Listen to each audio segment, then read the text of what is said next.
Estamos buscando en nuestra Biblia Hechos 8 y vamos a estar leyendo desde el versículo 4. Yo voy a pedir, ¿sabéis que yo no soy el pastor?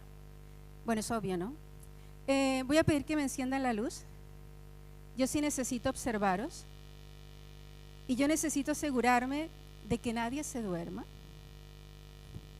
Y aunque no veo bien y tengo presbicia por los años, aún así todavía puedo observar.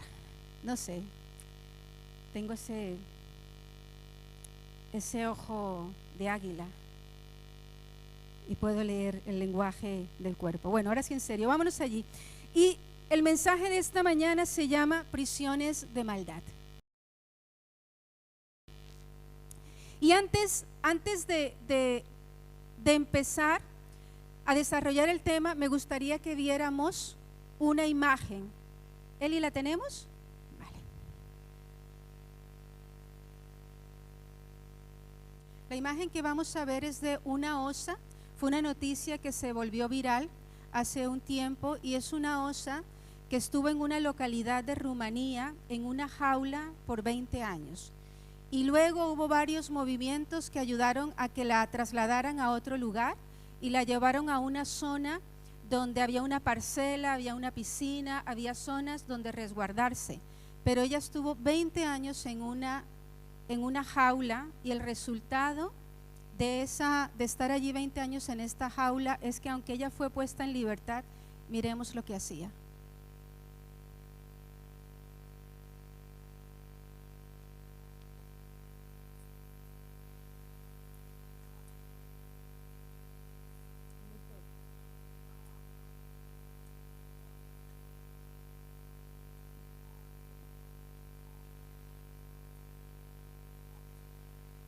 Triste, ¿no?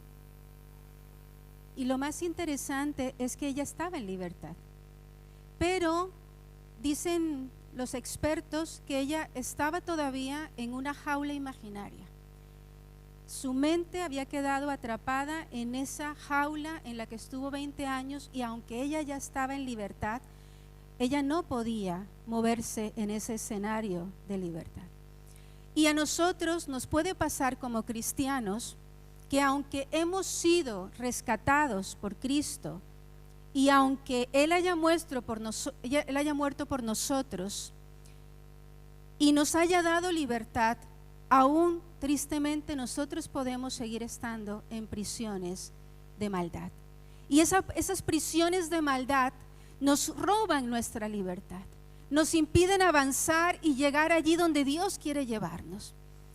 Y luego al final voy a estar hablando en concreto y desarrollando mucho esta idea de la prisión de maldad, pero primero vamos a estar usando nuestra historia base para llegar allí, porque esta historia me parece tremenda y nos ayuda a identificar qué es lo que nos puede llevar a esas prisiones de maldad. Y vamos a ir a Hechos 8 y vamos a leer toda la historia. Son bastantes versículos, pero creo que es muy importante poder entender el contexto. Vamos al versículo 4. Pero los que fueron esparcidos iban por todas partes anunciando el evangelio. Esteban ha muerto como mártir, la iglesia es esparcida y entonces entramos aquí. Y dice, versículo 5, entonces Felipe, el diácono, no el apóstol, el diácono, descendiendo a la ciudad de Samaria, les predicaba a Cristo. Y la gente unánime escuchaba atenta las cosas que decía Felipe, oyendo y viendo las señales que hacía. Felipe está predicando a Cristo en la ciudad de Samaria y empieza a encontrar este espíritu en la gente, un espíritu dispuesto, un espíritu atento. Y ellos están atentos no solamente oyendo el mensaje de salvación, sino que están viendo todas esas señales poderosas que está haciendo Felipe. Y sabemos que siempre las señales afirman o confirman al mensajero el mensaje de salvación. Porque muchos que tenían espíritus inmundos salían estos dando grandes voces. O sea que los demonios, las personas eran liberadas de demonios, pero no salían de manera tranquila y sosegada, sino que salían dando gritos, vozarrones tremendos. y muchos paralíticos y cojos eran sanados, así que había gran gozo en aquella ciudad. Y yo entiendo que lo que empieza a ocurrir en ese lugar es un avivamiento. El evangelio es predicado, la gente cree, se empieza a convertir, se empieza a bautizar, empieza a haber gozo, empieza a haber sanidad, liberación, etcétera. Empieza a venir el reino de Dios sobre aquella ciudad. Pero quedémonos con este pero, iniciando el versículo 9, es decir, nos va a entrar a hablar de alguien en concreto. Había un hombre llamado Simón que antes ejercía la magia en aquella ciudad y había engañado a la gente de Samaria haciéndose pasar por algún grande, es decir, por alguien importante. Los había engañado a todos de manera que él se había hecho pasar por alguien grande y todos le habían creído. A este oían atentamente todos. Es interesante, antes oían atentamente todos a Simón el mago. Y sin embargo, ahora, en este nuevo tiempo, están oyendo atentamente el mensaje de salvación que les ha traído libertad. Y antes a este Simón oían atentamente todos, desde el más pequeño hasta el más grande, diciendo: este es el gran poder de Dios. Y le estaban atentos porque con sus artes mágicas les había engañado mucho tiempo. Les había engañado mucho tiempo, los había cautivado mucho tiempo. Y en este mundo hoy, la oscuridad ha cautivado a la gente mucho tiempo.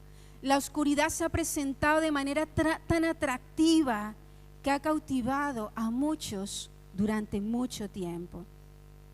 Versículo 12, ahí salimos de este paréntesis del pasado, cuando nos está hablando de lo que hacía Simón en el pasado. Pero cuando creyeron a Felipe, que anunciaba el evangelio del reino de Dios y el nombre de Jesucristo, se bautizaban hombres y mujeres. Versículo 13, también creyó. Quédate con esto, también creyó. Creyeron todos en aquella ciudad y también creyó Simón mismo, y habiéndose bautizado estaba siempre con Felipe, y viendo las señales y grandes milagros que se hacían, estaba atónito, estaba sorprendido, impresionado. Cuando los apóstoles que estaban en Jerusalén oyeron que Samaria había recibido la palabra de Dios, enviaron allá a Pedro y a Juan, los cuales, habiendo venido, oraron por ellos para que recibieran el Espíritu Santo. Ellos ya se habían bautizado en agua y ahora, a través de Pedro y Juan, ellos reciben el bautismo en el Espíritu Santo, porque aún no había descendido sobre ninguno de ellos, sino que solamente habían sido bautizados en el nombre de Jesús, es decir, en agua. Entonces les imponían las manos y recibían el Espíritu Santo. Versículo 18, cuando vio Simón que por la imposición de las manos de los apóstoles se daba el Espíritu Santo, les ofreció dinero, diciendo: dadme también a mí este poder, para que cualquiera a quien yo impusiere las manos reciba el Espíritu Santo.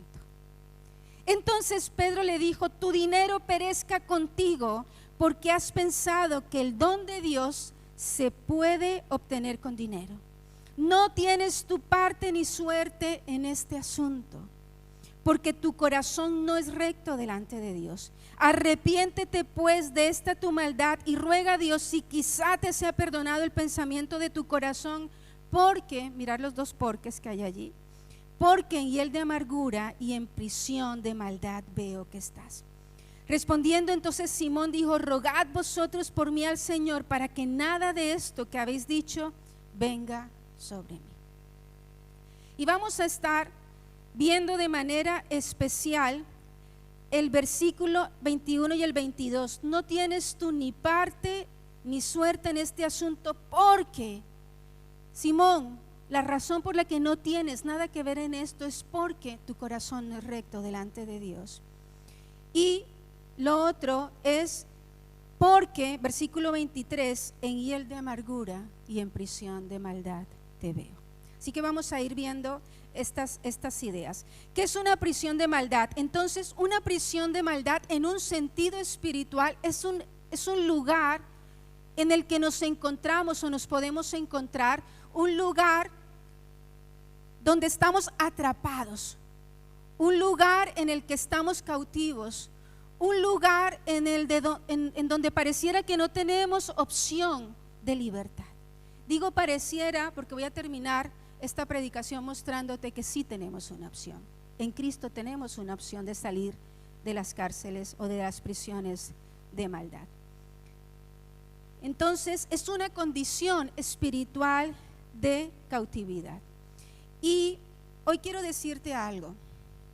Nosotros caemos en una prisión de maldad por voluntad propia.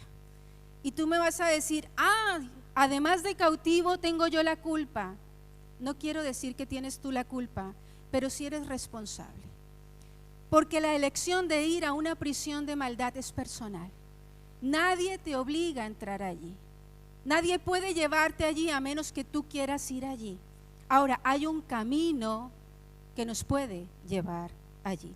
Y fíjate, y yo creo que esta respuesta o este camino lo encontramos en la respuesta que le da Pedro a Simón. Para estar o entrar en una prisión de maldad, tú tienes que tener estas condiciones. La primera de ellas, Pedro le dice a Simón, tú no tienes un corazón recto. Simón, tú no tienes un corazón recto. Y hay teólogos, hay estudiosos que dicen que Simón no era cristiano. Él era un impío. Toda su actitud es porque él no conocía a Dios. Yo creo que no. Yo creo que Simón sí conoce a Dios y lo podemos tratar como un cristiano porque se nos está diciendo que en toda Samaria ellos creyeron con fe sincera, creyeron en el Jesucristo predicado, ellos se arrepintieron, ellos se bautizaron, ellos reciben el don del Espíritu Santo y quiero decirte que nunca una persona puede recibir el Espíritu Santo de Dios a menos que se haya arrepentido para salvación. Por tanto, yo pienso que él sí era cristiano. Porque cuando nos dice, también, versículo 13, también creyó Simón mismo, lo está relacionando ese también con la actitud del resto del pueblo que creyó. Así que yo te voy a hablar desde un Simón que es cristiano y que empieza su vida cristiana con un corazón que no es recto delante de Dios. Y un corazón que no es recto es un corazón torcido. Así de sencillo, es un corazón torcido. Y cuando hablamos de la rectitud, yo creo que todos podemos entender lo que es la rectitud. Y lo que puede significar un corazón recto, un corazón derecho, un corazón que va en esa línea que conduce a Dios y que le agrada a Dios. Y podría sonar una contradicción cuando el Señor en Lucas 8:15 está hablando de la parábola del sembrador y Él habla de las características dentro de los 4 terrenos que representan el corazón. Él habla de la característica de un terreno que es el buen corazón y dice, mas la que cayó en buena tierra, la semilla que representa la palabra de Dios, estos son los que con corazón bueno y recto retienen la palabra de Dios y dan fruto con persistencia. Así que los corazones rectos son aquellos buenos terrenos en los que la palabra de Dios cae y dan, no solamente retienen la palabra, sino que dan buen fruto. Entonces podemos pensar en este caso, y entonces Simón, ¿qué? Para mí el punto está en la disposición. Todos, yo creo que cuando conocemos a Cristo, podemos empezar nuestra vida cristiana sin conocer y saber muchas cosas de lo que a Dios le agrada. El punto es la disposición del corazón. Yo creo que la gente que tiene un corazón torcido, no solamente en el inicio, sino en el avance de su vida cristiana, es porque realmente no se ha dispuesto a agradar a Dios, a conocer a Dios, a amar a Dios, a consagrarse a Dios, a rendirlo todo. Por supuesto, experimentamos el nuevo nacimiento, pero la Biblia nos dice que el nuevo nacimiento no es transformación en el carácter. Necesitamos entrar en una progresión cada día de nuestra vida para parecernos a Jesús. El nuevo nacimiento es un acto espiritual en nuestra vida que nos da poder para vencer el pecado, trae la nueva naturaleza a nuestra vida, nos da vida eterna, nos da comunión con Dios, etcétera. pero en cuanto a nuestro carácter es el punto de inicio. Es lo que se llama la madurez cristiana, que es lo que hemos estado viendo los miércoles. ¿Qué tan dispuestos estamos cuando empieza nuestra vida cristiana para realmente rendirnos a Dios? No sabemos cuánto tiempo estuvo Simón allá al lado de Felipe. Esto lo leemos aquí, pensamos que cada versículo es que eso fue un día. Pero Felipe, Simón pudo estar al lado de Felipe meses antes de que ocurriera esta escena. Así que pudo ser que él estuvo con un corazón torcido, no rendido, durante meses de su inicio en la vida de fe. Por eso creo que es tan importante no tanto tus inicios, sino tu desarrollo y tu final. La rectitud nos habla, yo creo, que del fundamento más profundo. La rectitud nos habla de los cimientos. Y yo creo que en nuestra vida cristiana esa debe ser la esencia, la rectitud. La rectitud. Hay un programa que a mí me encanta, porque el otro día lo hablaba con mi marido y nos reíamos. Yo estoy en la época donde cuando yo tengo un tiempo libre, me encanta ver documentales. Oh, interesantísimos, me veo de todo. Y ahora hay un programa que me apasiona, que son los grandes errores de ingeniería. ¿Lo habéis visto algunos? En edificaciones importantes. Y este ingeniero va allí y detecta cuáles han sido las causas de por qué se ha torcido el edificio, por qué se ha torcido el puente, etcétera. Y prácticamente todas las veces tiene que ver con el fundamento. Se hablan de errores estructurales, algo que ha empezado mal desde la base, desde el cimiento. Por eso cuando hablamos de rectitud, hablamos de la esencia del fundamento, y como cristianos necesitamos entender que el fundamento tiene que empezar bien. Puede que al principio haya cosas que no entendamos, pero tenemos que esforzarnos por aprender pronto para ir poniendo el fundamento correcto. La rectitud nos habla de amar a Dios y amar sus mandamientos. Amar a Dios y amar sus mandamientos. Salmo 119:7 dice: te alabaré con rectitud de corazón cuando aprendiere tus justos juicios. Te alabaré con rectitud de corazón, viviré con rectitud de corazón, haré todo con rectitud de corazón cuando aprendiere tus justos juicios. Y el Salmo 119 está completamente enfocado en las delicias de la palabra de Dios, la excelencia de la palabra de Dios. Son 176 versículos que hablan de la palabra de Dios y mencionan muchos términos relacionados con la palabra de Dios. Tus justos juicios son unos de ellos. Y aquí el salmista está entendiendo el deleite de amar esos justos juicios, de amar la palabra, de amar los mandamientos. Necesitamos entender que tenemos que amar a Dios. Tenemos que amar a Dios, como nos dice Marcos 12:30-31, y amarás al Señor tu Dios con todo tu corazón y con toda tu alma y con toda tu mente y con todas tus fuerzas. Este es el principal mandamiento. Y está retomando Éxodo 20, cuando se nos habla de los 10 mandamientos que el Señor dio a Moisés. Y la primera tabla, están los 4 mandamientos relacionados con Dios. Amar a Dios sobre todas las cosas, con todo lo que somos, con todo lo que tenemos.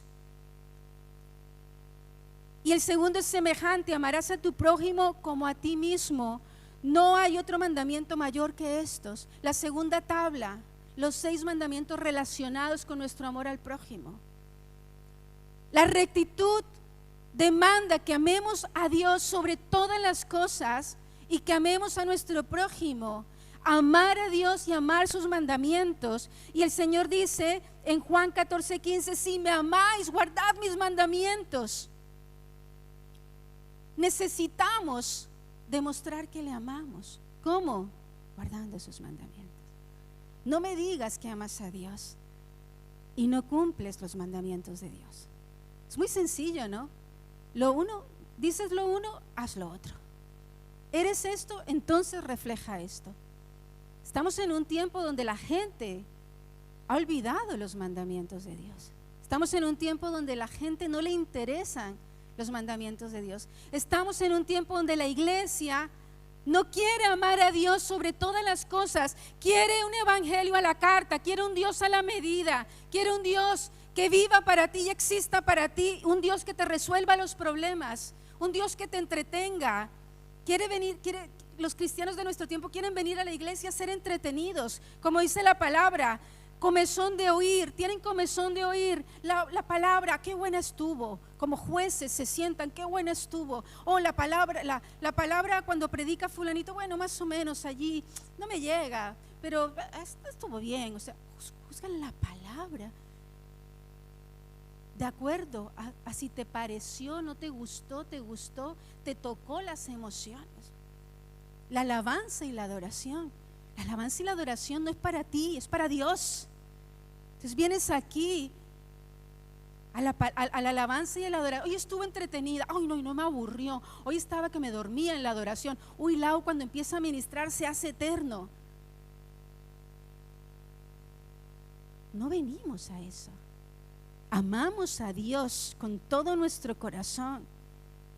La rectitud está ligada a una esencia profunda de temor a Dios, no miedo a Dios. Cuando hablamos del temor a Dios no estamos hablando de miedo a Dios. Estamos hablando de un celo por su santidad, un celo por su presencia. Estamos hablando de reverencia, estamos hablando de respeto.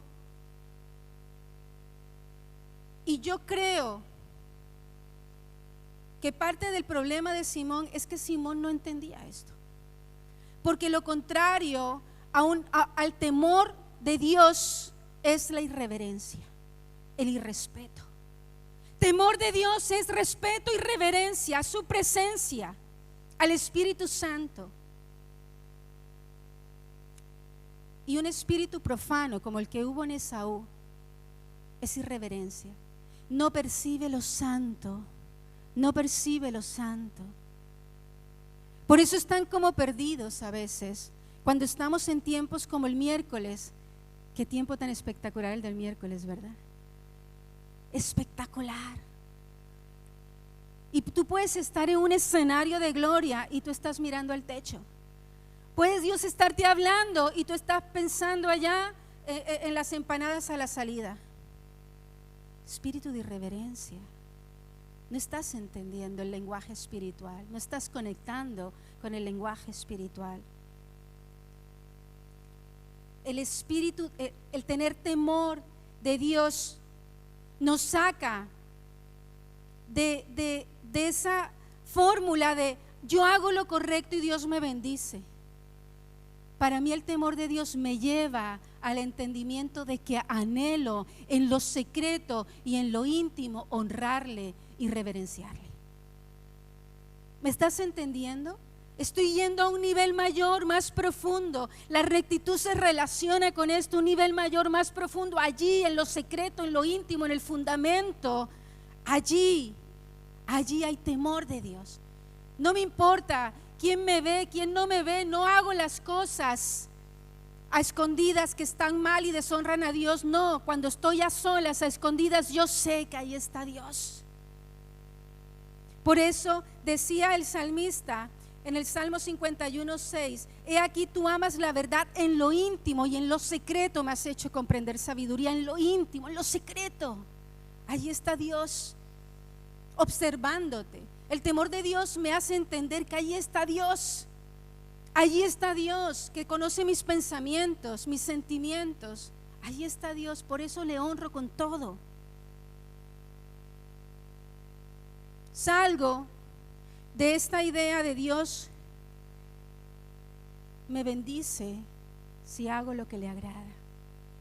Hay una historia que cuenta el doctor Pongi Cho, que estamos leyendo varios libros de él en este tiempo, y él cuenta la historia de un hombre de su iglesia que era un hombre que no tenía así muchos recursos, y entonces un día su hijo sale y le dice: papá, me voy a ir a estudiar con unos compañeros. Resulta que van pasando las horas y el hijo no llega a casa. Y entonces él se empieza a angustiar porque el hijo no llega, se afana y sale corriendo de casa con su esposa y empieza a preguntar a todos sus vecinos si han visto a su hijo, porque está nervioso que le haya pasado algo a su hijo que no aparece. Y entonces finalmente llega a una comisaría y en la comisaría resulta que está su hijo, porque su hijo ha sido capturado junto con sus amigos porque estaban robando. Y el corazón de este padre se aflige tanto y se siente tan triste. Y luego llega a su casa y cuando llega a su casa resulta que han robado todo en su casa. Han robado sus ahorros que tanto le ha costado a él porque no gana mucho y no puede ahorrar mucho y le han robado sus ahorros. Y el hombre está súper triste. Entonces el doctor Cho dice que lo llama a consolarlo, a animarlo. Y entonces este hombre le responde: pastor, esto ha sucedido porque junto a mi esposa no hemos llevado a cabo nuestra vida cristiana como corresponde. Mirad cómo empieza la reflexión.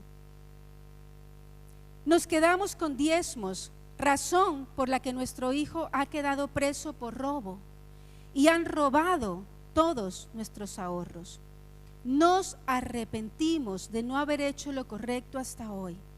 Creemos que nuestro hijo va a arrepentirse y a salir, y que Dios nos bendecirá de una manera mayor.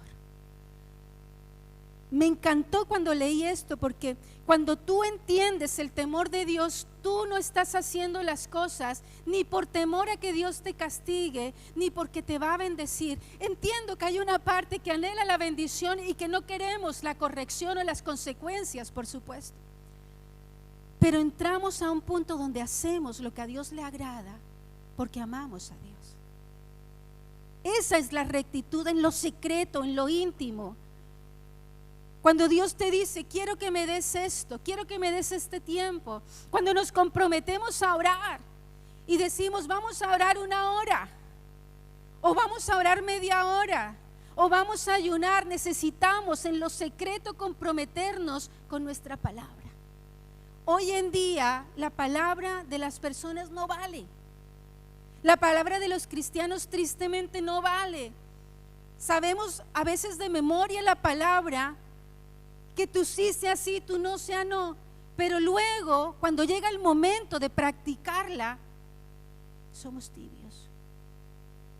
La rectitud. Simón no tenía un corazón recto. ¿Cómo lo manifiesta? Quiero decirte que un corazón que no es recto, que es corrupto, eso se ve, eso se ve. Los espirituales van a ver cuando tu corazón no está bien, no para juzgarte, porque un espiritual no juzga. Un espiritual sabe que el que juzga es Dios. Pero un espiritual va a ver cuando tú en tu vida hay algo corrupto. Cuando tú antes hacías y ya no haces. Cuando antes hablabas y ya no hablas de Dios. Cuando perdiste algo en el camino. El corazón que no es recto puede que haya empezado recto y se haya torcido en el camino. Simón, y no sé si logras verlo aquí, él con toda naturalidad le dice a Pedro: Pedro, dame eso, yo te lo compro. O sea, él no pensaba que estaba diciendo nada malo, supongo yo. Pero Pedro lo detecta inmediatamente. El Espíritu Santo le muestra la condición del corazón de Simón. Simón, está corrupto tu corazón. Simón, lo que estás diciendo, la percepción que estás teniendo de esta situación muestra que tu corazón está corrupto.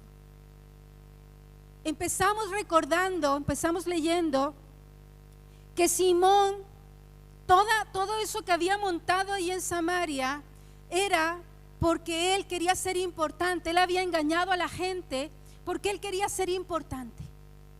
Yo no sé cuál es el trasfondo, sabemos muy poco de la vida de Simón, Pero el punto es que él vino y empezó su vida cristiana y evidentemente había un anhelo en su corazón de seguir siendo importante, lo cual no está mal.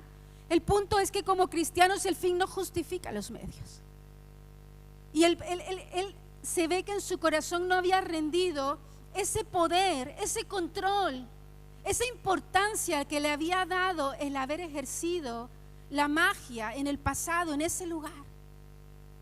Y entonces ahora en este nuevo tiempo de su vida, él quiere traer esto a su nueva vida espiritual, pero resulta que es incompatible. Cuidado con las mezclas. Necesitamos que Dios depure todo lo que en nuestra vida esté, que no sea conforme a su corazón. Esto que intenta hacer Simón se conoce como simonimia, querer comprar el don de Dios. Imagínate, ha salido hasta un término que expresa lo que él quiso hacer. Querer comprar el don de Dios. ¿Cuántas veces venimos a la vida cristiana y seguimos teniendo problemas? ¿Sabes qué otro problema tenía Simón? El dinero. En este caso, seguramente su lugar de importancia le permitía tener muchos dineros, tener buenos ingresos. Y cuando las personas tienen dinero, creen que todo lo pueden resolver con dinero. ¿Conocemos gente así? Los cristianos no podemos pensar así, porque ya no vivimos para ese Señor dinero, sino que vivimos para el Señor con S mayúscula. Por tanto, nosotros no podemos movernos financieramente en la forma de este mundo. Tú puedes, como Simón, intentar usar tu dinero para lo que Dios desaprueba, o puedes usar tu dinero para lo que Dios te pide, para lo que Dios te demanda. Solamente hay que ir a la Biblia y vamos a encontrar todo aquello a lo que Dios nos llama a invertir nuestro dinero. Me gusta la respuesta de Simón, porque cuando Simón responde aquí, que bueno, dice Matthew Henry que es la contrición del patibulista, es decir, el arrepentimiento de aquel que están a punto de llevarlo al paredón para fusilarlo, ¿no?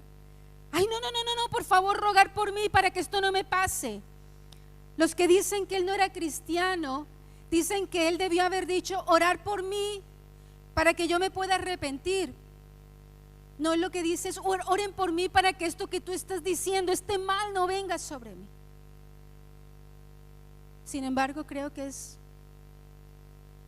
a veces es bueno tener miedo de las consecuencias del pecado, porque creo que eso nos puede guardar, nos puede proteger. Deuteronomio 29:19 dice, y está hablando de los corazones duros, dice, y suceda que al oír las palabras de esta maldición, él se bendiga en su corazón diciendo, tendré paz aunque ande en la dureza de mi corazón. Tendré paz aunque ande en la maldad de mi corazón. No importa lo que Dios diga, yo soy el que decido si me va bien o no. ¿Cuánta humildad nos falta para entender quién es Dios? Para entender que necesitamos someternos completamente a su señorío. Punto 2. Otro motivo por el cual puedes entrar en una prisión de maldad es cuando estás en hiel de amargura. Voy a ir rápido porque se me ha ido el tiempo. Cuando estás en hiel de amargura. Y esta idea hiel de amargura es como si dijéramos, repitiéramos la misma idea. Es como decir, estás en amargura concentrada, estás en una amargura intensa. La amargura es una forma de depresión donde la persona se enfoca negativamente en el mundo exterior pensando que ha sido tratada injustamente. Es una herida del alma, la amargura. Es un sentimiento duradero de frustración, duradero, sentimiento duradero de frustración, resentimiento o tristeza, especialmente por haber sufrido una ofensa o un dolor. La amargura viene tras una herida, un golpe que recibimos de alguien, alguien nos hiere, alguien nos ofende, alguien nos lastima. Yo quiero decirte, puede ser un alguien o puede ser un algo.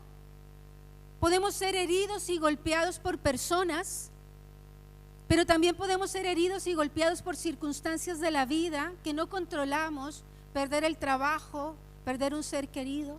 Son cosas que no controlamos y podemos ser heridos por esto.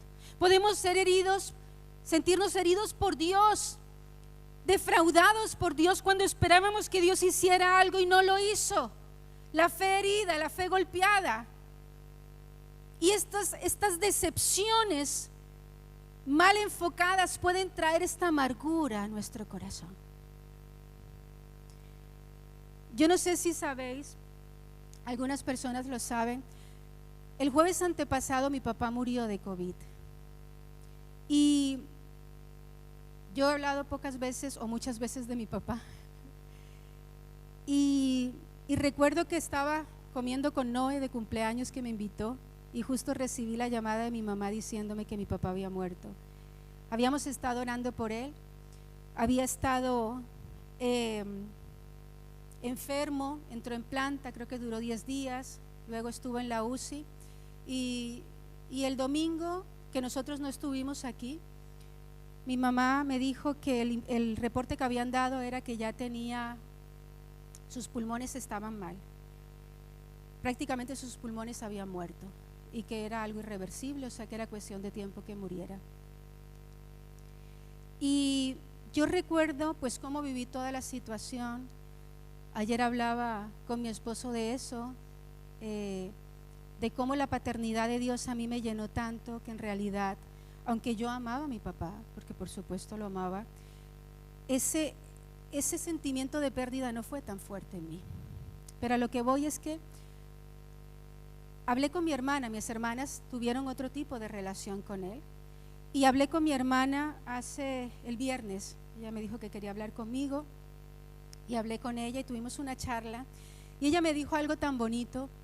Hace unos años, varios ya, como 6 años, ella estuvo aquí en Alicante y tuvimos una charla, bueno, nos vimos varias veces, conoció a mi familia y tuvimos una charla. Yo sentí en mi corazón que yo tenía que sentarme con ella y hablarle de Dios.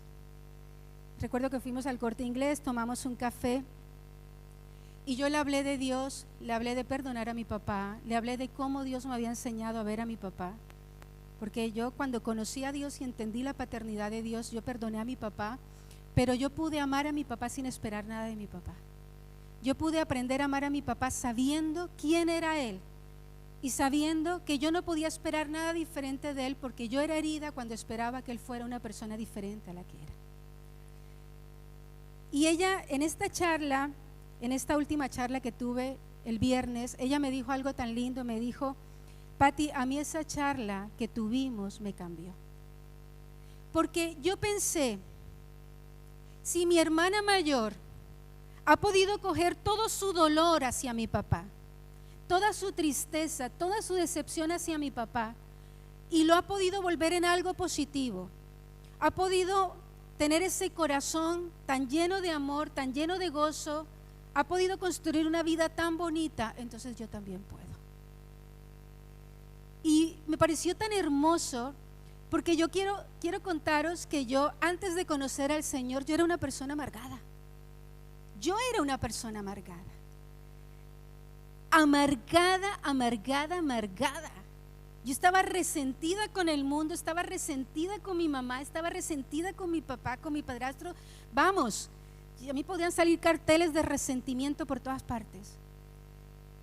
Y yo era todo lo que se dice sobre una persona amargada. Es una persona que construye barreras de protección hacia los demás. Es una persona que puede cortar relaciones así. Me la hizo, pues el que me la hace me la paga y ya no tiene más mi amistad. Esto para mí salió de mi vida. Nos lleva a estar prevenidos con los demás. La persona amargada siempre se está quejando, siempre es negativa, todo lo ve oscuro. Todo es lo peor. Su lenguaje siempre es queja, siempre está viendo todo de manera negativa. Suelen ser muy duros y muy críticos con los demás. Siempre están criticando la puntilla, siempre están atacando. no te van a decir nunca nada bueno, porque siempre te van a decir algo malo. Esa era yo. Están constantemente enojados. Yo estaba enojada todo el tiempo. Oh, estaba enfadada. A mí me hablaban a veces: Pati, ¿qué? No, nada. Estás todo el tiempo iracundo. Volátiles, porque pronto y te ríes y luego puedes estar toda la tarde mal. Suelen ser ofensivos con los demás y les gusta hacerles sentir mal. Yo era así. A veces cuando alguien me caía mal, me sentía feliz cuando le pasaban cosas malas. Algunos están diciendo: oh, yo todavía soy así. Yo era una persona infeliz. Y sabéis que estaba tratando de hacer memoria porque no me acuerdo. O sea, me ha tocado hacer un ejercicio mental de memoria para recordar cómo era yo, porque Jesús me cambió de tal manera que no me acuerdo de esa amargura, de esa hiel de amargura que había en mi corazón. No la recuerdo, porque el Señor transformó todo eso en gozo, en paz, en reconciliación con Él. Mi hermana pudo haberse sentado conmigo y pudimos haber compartido amarguras. Mi papá me hizo, uy, no, espérate, cuento la que me hizo a mí. No, la que me hizo a mí es peor. Y estamos como ¿sabes? Como mostrando heridas de guerra. ¿Quién las tiene? ¿Quién tiene más? Pero esa charla, Dios permitió que a través de mi sanidad ella fuera sanada. Por eso no podemos permitirnos entrar en estas cadenas de amargura. Hay un autor que dice, si logro leer, no puedo leer aquí. Sí, llevar una vida amargada lo puede cualquiera, pero amargarse la vida a propósito es un arte que se aprende, lo dijo algún sabio. La amargura nos puede afectar espiritualmente, nos puede afectar almáticamente y nos puede afectar físicamente.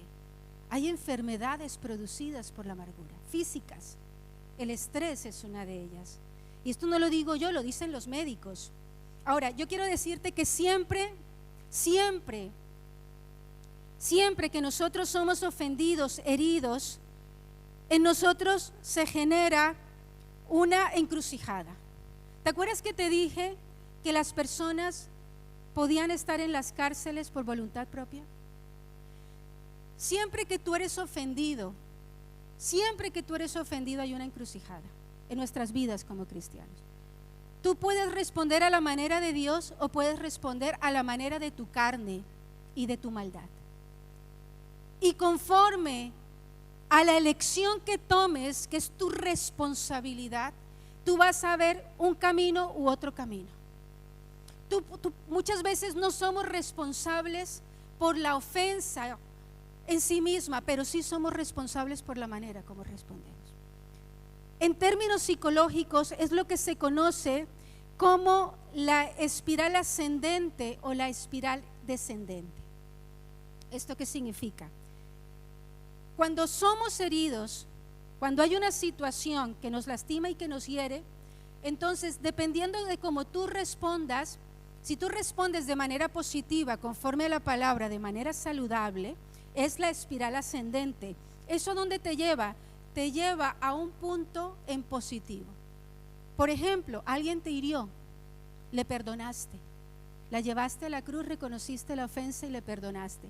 Ese perdón te lleva a un punto positivo. ¿Cuál es? Paz. Paz en tu corazón y paz con los demás. Pero además te lleva ¿a qué? A otro punto positivo, tolerancia.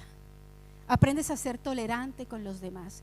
Te lleva a otro punto positivo. Es decir, tu respuesta hace que tú te conviertas en una mejor persona porque atesoras cosas positivas en tu vida.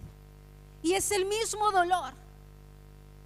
Es el mismo dolor. Lo que varía es la respuesta que le das. Tu respuesta te lleva a un lugar sano o tu respuesta te puede llevar a una prisión de maldad. Esa es la espiral descendente. Eres herido, viene un golpe, un daño. ¿Cómo reaccionas? Oh, te ofendes y guardas resentimiento. ¿Ves? La espiral descendente. ¿A dónde te lleva? A guardar resentimiento. ¿A dónde te lleva? A estar frustrado con esa persona. ¿A dónde te lleva? A la amargura. Por eso sí somos responsables. Por eso, y porque entendemos que es nuestra respuesta, y nuestra respuesta es nuestra decisión. Dice la palabra, Santiago 3:14, pero si tenéis celos amargos y contención en vuestro corazón, no os jactéis ni mintáis contra la verdad. Efesios 4:31, quítense de vosotros toda amargura, es tu elección, quítense de vosotros toda amargura, enojo, ira, gritería y maledicencia y toda malicia. Hebreos 12:15, mirad bien, no sea que alguno deje de alcanzar la gracia de Dios, que brotando alguna raíz de amargura os estorbe. La raíz de amargura nos puede llevar a una prisión de maldad. ¿Cómo sé si estoy en una prisión de maldad? Tú estás en una prisión de maldad cuando no logras identificar lo que está mal en ti. ¿Os acordáis que os dije que los espirituales podían ver lo que había en Simón? Él no lo veía, porque los que están en cárcel o en prisión de maldad tienen ceguera espiritual. Probablemente están allí y no saben ni cómo llegaron. Estoy aquí como esa osa, dando vueltas y ni siquiera sé cómo llegué aquí. No sé cuándo, no sé qué respuesta, no sé qué hice. Aquí estoy. Llegué aquí, pero no sé qué hice mal. Estoy en esta prisión de maldad y no sé qué hice. Tú estás en una prisión de maldad cuando Dios te habla sobre un pecado en concreto y te confronta, y ¿sabes qué haces? Te excusas. Te excusas. Siempre Dios nos está llamando a través de su palabra, nos confronta para responder de la manera correcta frente a lo que vivimos. Quiero decirte, la vida cristiana no te garantiza que todo salga como esperamos. Lo que nos garantiza es que Dios nuestro Señor va a estar con nosotros siempre. Pero no pienses que Dios es un Dios a la carta. Señor, la idea de los 3 deseos y el mago, no, Dios no funciona así. De hecho, cuando Dios confronta a Caín, lo que le está dando es la oportunidad de cambiar lo que está haciendo mal. Está tratando de alterar el desenlace de la historia de Caín. Mira, hoy Dios te está hablando con esta palabra y te está confrontando, porque hoy estás a punto, puedes salir de donde estás, porque si no, tu camino puede ser un camino peor que donde estás hoy. Dios no te ha rescatado para que estés en una prisión de maldad. Dios te ha rescatado para que experimentes libertad, para que puedas conquistar todo lo que Él tiene para ti. ¿Cuál fue la respuesta de Caín? Oh no, Caín ya había abrazado esa rabia. ¿Os recordáis que el problema de Caín era de Caín? ¿Qué es lo que le dice Dios a Caín? Caín, estás molesto porque he alabado a tu hermano. Si tú haces lo bueno, Caín, yo te voy a alabar a ti. ¿Cuántas veces sentimos celos de que Dios bendiga a otros? ¿Por qué? Si al final hacemos lo correcto, Dios no nos va a bendecir a nosotros también. Entonces fíjate, ¿qué pasó? ¿Cuál hubiera sido el destino de Caín si hubiera escuchado la confrontación de Dios y hubiera cambiado esa actitud que estaba teniendo de responsabilizar a su hermano por lo que en realidad era su responsabilidad? Caín, en tus manos está hacer las cosas bien. En tus manos está. Finalmente, tú estás en una prisión de maldad cuando te has rendido al dominio de ese pecado en tu vida y dejas de ejercer tu voluntad. A veces creemos que los pecados son mentir, que son pecados, o que los pecados que nos afectan, que hay pecados que nos afectan y que no nos afectan, o que hay pecados grandes o pecados pequeños. Yo quiero decirte, todo pecado nos afecta. Te afecta tanto el resentimiento, te afecta tanto la desesperanza. ¿Sabes que la desesperanza es un sentimiento peligroso? Te roba la fe. Hay tantas cosas que parecen pequeñas, zorras pequeñas que entran en nosotros, que nos dañan el corazón y que están allí y que nosotros no podemos ser pasivos. El gran problema de este caso es que rendirse al dominio de un pecado, de una emoción tóxica o dañina en tu vida, es dejar de ejercer tu autoridad espiritual. Es dejar de ejercer tu capacidad de decidir. Tú no deberías nunca estar en una cárcel por elección. Tú deberías estar en libertad por elección. La pasividad es algo que siempre el enemigo va a aprovechar. Hoy el enemigo está feliz de que hayan personas en prisiones de maldad. La buena noticia es que tú puedes salir de esa cárcel. ¿Cómo? La palabra nos habla. ¿Qué le dice Pedro a Simón? ¿Qué le dice? Arrepiéntete. Arrepiéntete, Simón, arrepiéntete. ¿Por dónde tienes que empezar? Arrepiéntete. ¿De qué te tienes que arrepentir? Pues reconoce lo que estás haciendo mal. ¿Qué fue lo que entró en tu corazón? ¿Qué dejaste entrar? ¿Qué dejaste entrar? ¿Qué dejaste entrar? Dicen que la amargura es un tipo de depresión encubierta. ¿Qué dejamos entrar? Nos victimizamos, pero hoy necesitas entender que es tu responsabilidad. ¿Qué dejaste entrar? ¿Qué no respondiste? ¿En qué no respondiste conforme a la palabra? Si no entiendes esto hoy, tú vas a seguir justificándote. Mira, yo he escuchado a personas que no sirven a Dios porque alguien les hirió. He escuchado a personas que no caminan con Dios como si le hicieran la rabieta. Pues Señor, si tú no me haces esto, entonces pues yo ya no vuelvo a la iglesia.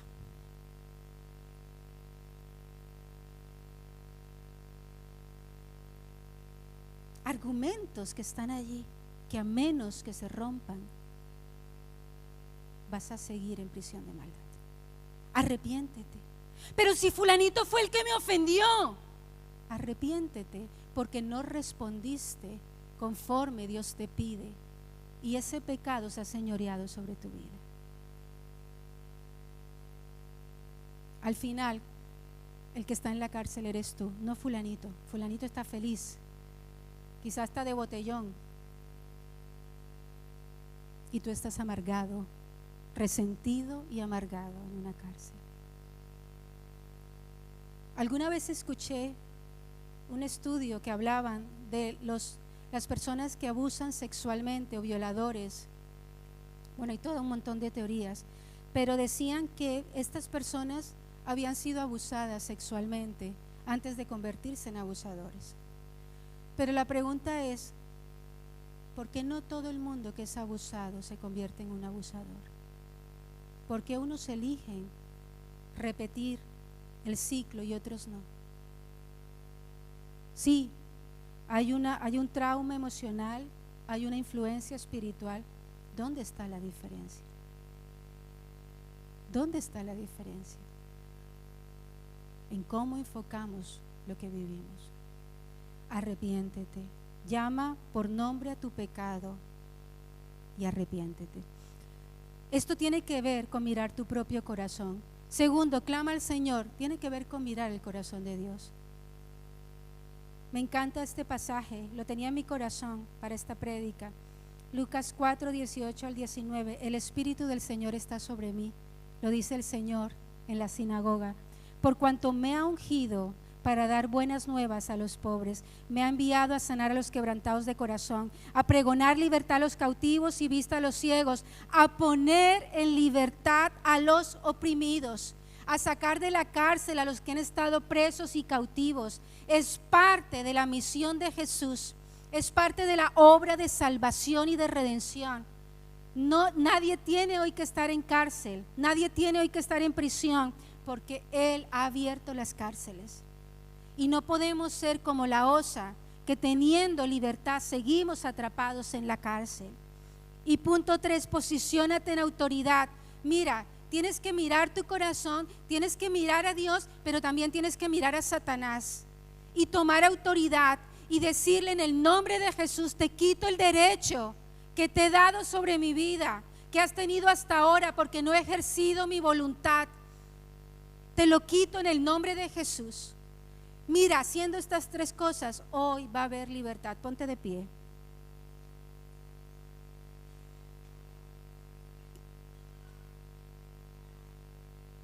Podemos apagar la luz, por favor. Cierra tus ojos allí donde estás. Cierra tus ojos. Cierra tus ojos. Cierra tus ojos. El Señor había preparado este tiempo para ti. El Señor había preparado esta palabra para ti. Quizá hay áreas en tu vida que están en prisión de maldad. Obsérvate hoy. Obsérvate hoy. Pídele al Espíritu Santo de Dios que te revele.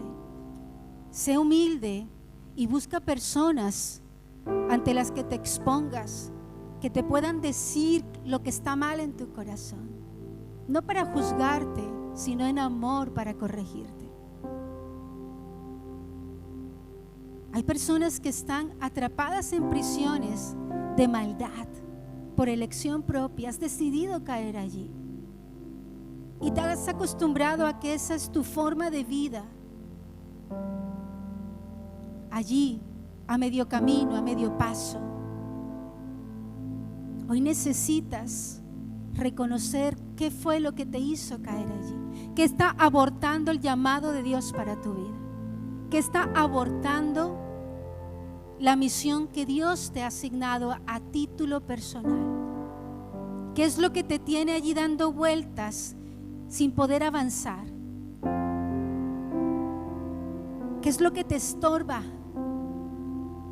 Hoy necesitas exponerte, porque quizá hoy tu espíritu, tu alma, tu corazón están clamando por un tiempo nuevo de libertad, de plenitud, de poder, y tú no estás escuchando.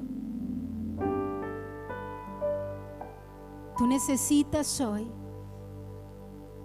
en este primer punto, mirarte a ti.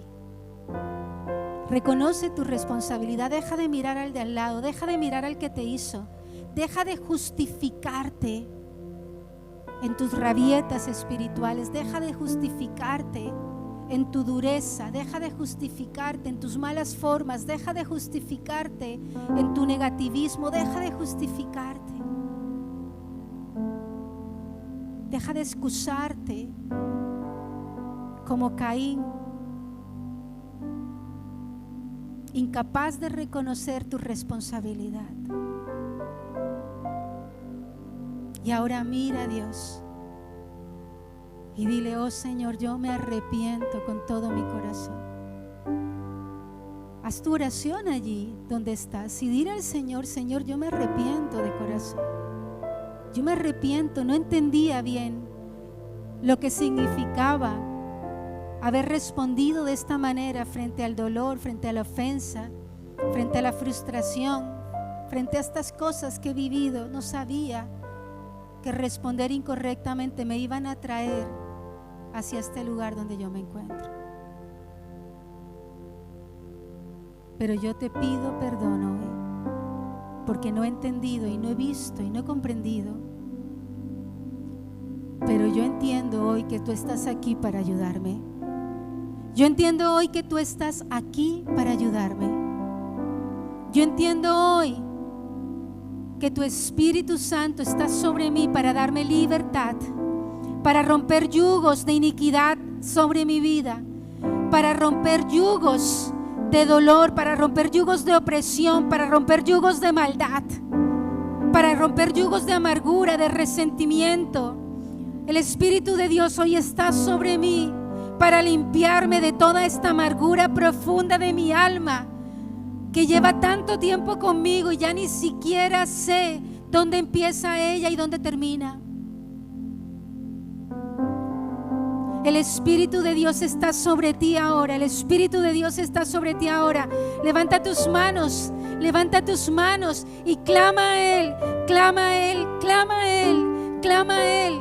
Clama a Él como quien entiende que necesita ser diferente y ser sacado de ese lugar de esclavitud. Clama a Él como quien entiende que ya no puede seguir estando allí.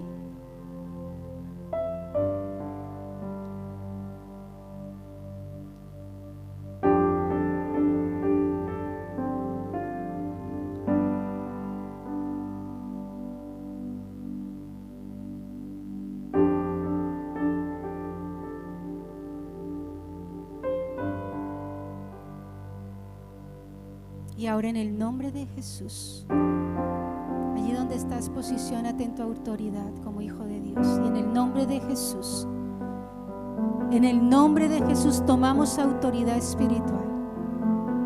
En el nombre de Jesús quitamos a Satanás todo derecho que le hemos dado hasta ahora en nuestras vidas por la pasividad. En el nombre de Jesús quitamos a Satanás y a sus demonios todo derecho que le hemos dado sobre nuestras vidas. Declaramos que este poder es cancelado, declaramos que este poder es atado y anulado en el poder y la autoridad del nombre de Jesucristo. En el poder y la autoridad del nombre de Jesucristo, Señor, y en tu nombre, y en tu nombre, y en tu nombre, Señor, sobre este lugar declaro que todo yugo de maldad se pudre, que toda cadena que ha tenido cautivos en cárceles de maldad a personas, a hermanos aquí en este lugar, se pudre por la unción, se pudre por el poder del arrepentimiento, se pudre por el poder de tu autoridad, de tu nombre. Aleluya, gracias Dios, tú lo haces como declarabas hoy a través de Laura, tú lo haces. Tú lo haces, tú lo haces. Declaramos en el nombre de Jesús que cosas ocultas están ocurriendo en los corazones. Tú lo haces, tú lo haces. Declaramos en el nombre de Jesús que cosas ocultas están ocurriendo en las mentes. Tú lo haces, tú lo haces. Declaramos hoy que cae toda ceguera espiritual. Tú lo haces, toda confusión, espíritus de confusión, de oscuridad, de ceguera espiritual. Oh, son cancelados. Su poder es cancelado en el nombre de Jesús. Tú lo haces, Dios, tú lo haces, Dios. Tú lo haces, tu poder se despliega sobre este lugar. Tu poder se despliega sobre este lugar. El Espíritu de Dios está en este lugar. El Espíritu de Dios está en este lugar para dar libertad a todos los cautivos en el nombre de Jesús. Amén.